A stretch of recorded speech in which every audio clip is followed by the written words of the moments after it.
Hello guys, I'll be making spaghetti and grilled chicken for dinner. This was supposed to be for lunch, but I just said I should take a nap. The nap can't become full sleep.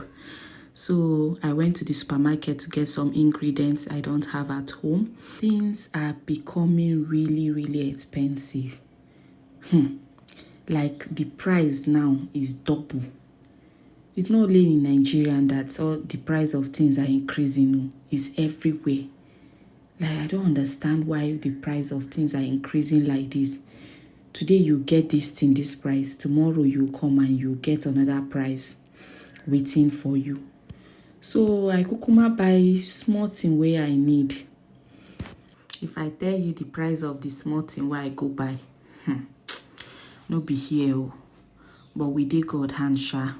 So here I started preparing the chicken.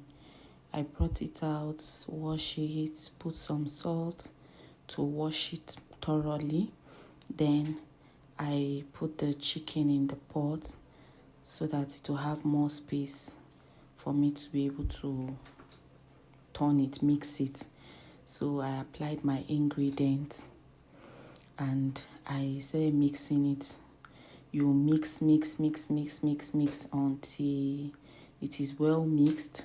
Then I put it inside the fridge. Then I went to check the tomato that was on the fire.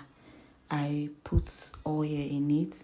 If you notice, I don't put oil immediately.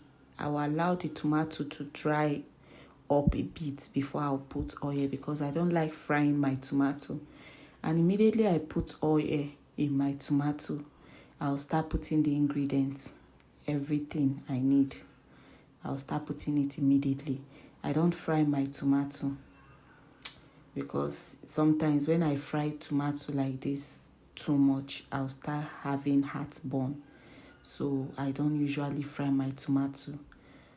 So after putting all the ingredients that I need, I allow it to cook for a minute. Then I put hot water in the fire so that I can parboil my spaghetti.